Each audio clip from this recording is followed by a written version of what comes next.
Sanhedrin, was that it was a unifying factor in the life of the nation.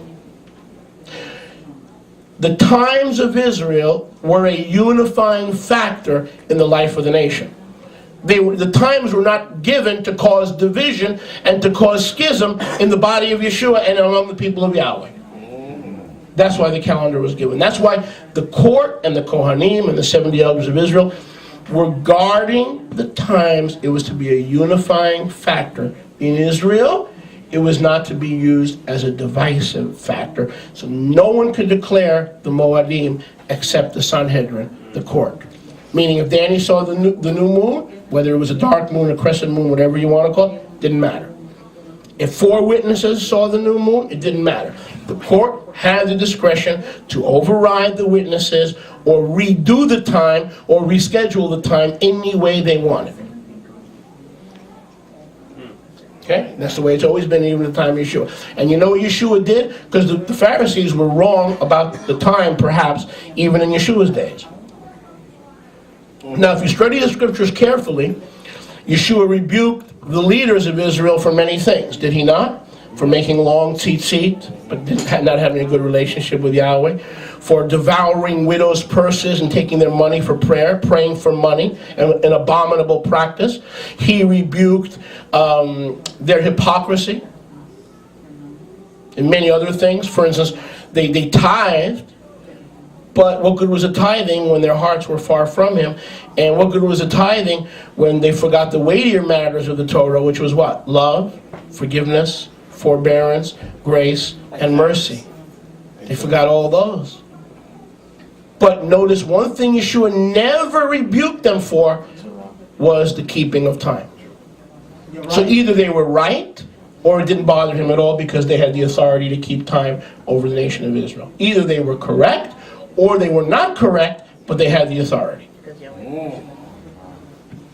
So Yeshua, and believe me, because this is everything. Pesach, Chag Matzot, Moadim, Chagim, Vizmanim, L'Simcha, L'Sason. Everything we do as a nation revolves around timekeeping. Yep. If there was an error that was causing us to stumble, Yeshua would have confronted it, and it would have been recorded in Scripture. You're right. Wow. He chose not to confront it if there was an error, or perhaps there was no error. But he knew the Sanhedrin had the authority to set times and to keep the time. Come on, do you think the Ruach of Yahweh would ever commit this kind of important issue to a rooster? Hey, Peter, let me tell you when you're going to deny me. When the rooster crows twice, cough. If the rooster crows 3 times, cough again. If the rooster crows 4 times, cough again and again, and when you finish coughing, you will have officially denied me. Cough again and again.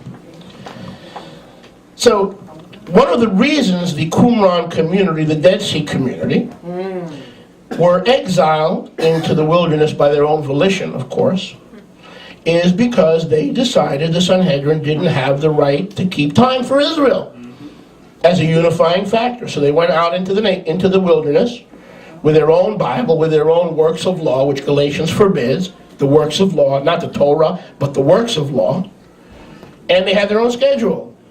It was a completely different schedule. Now, I believe the court had the Book of Jubilees. It was basically a solar calendar. Basically. It was not a solar lunar calendar. It was strictly a solar calendar.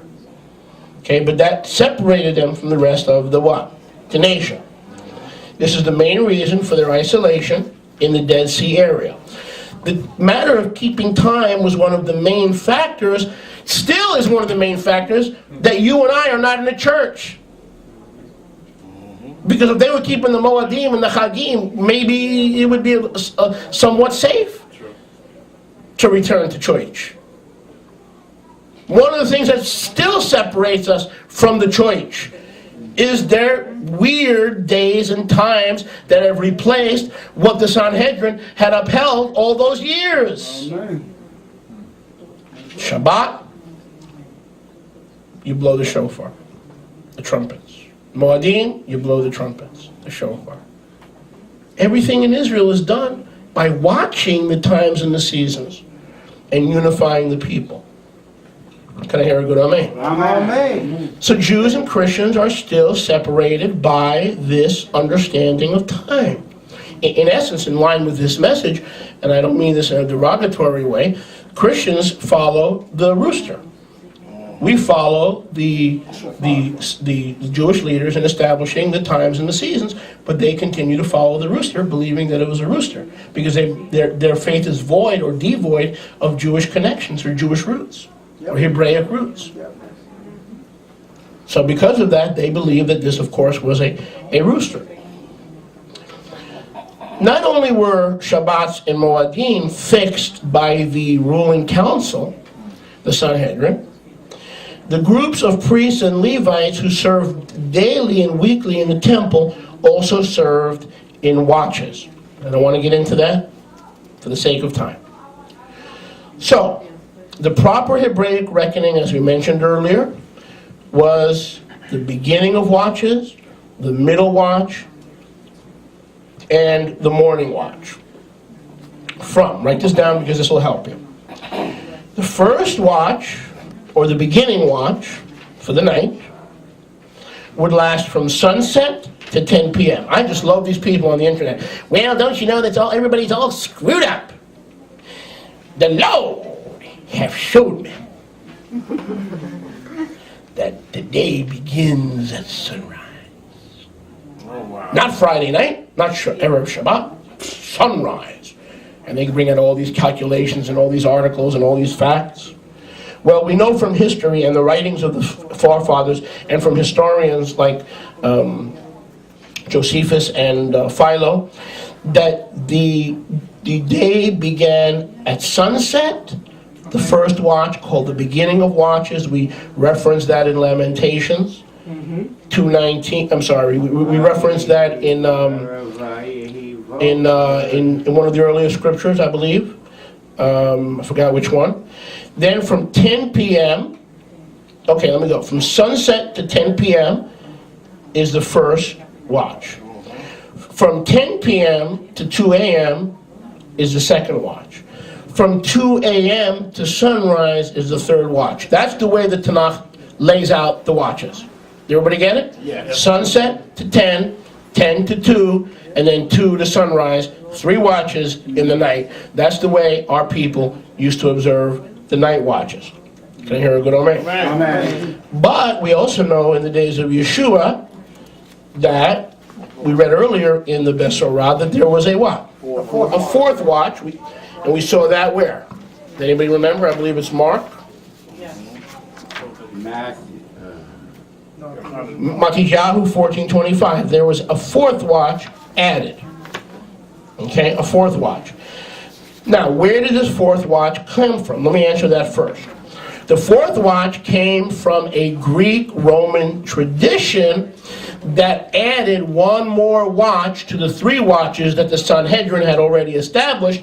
And because of the Greco-Roman culture of the time, the Jewish people honored 4 watches at night and not just 3 watches. That's what Yeshua meant when he said the fourth watch. You with me? Yeah. They had gone from 3 watches to 4 watches in the night.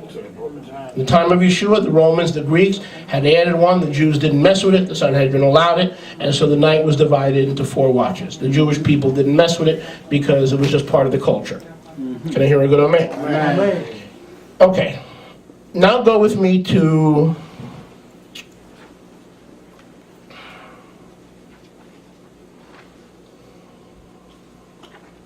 that's not important. Go with me to Mattiyahu 26:34. Let me go back to where we started. Speaking of time. Mattiyahu 26:34. Yeshua said to him, again this message, rooster, and a question mark. Yeshua said to him, truly I say to you, this night, before the rooster crows, you shall deny me 3 times.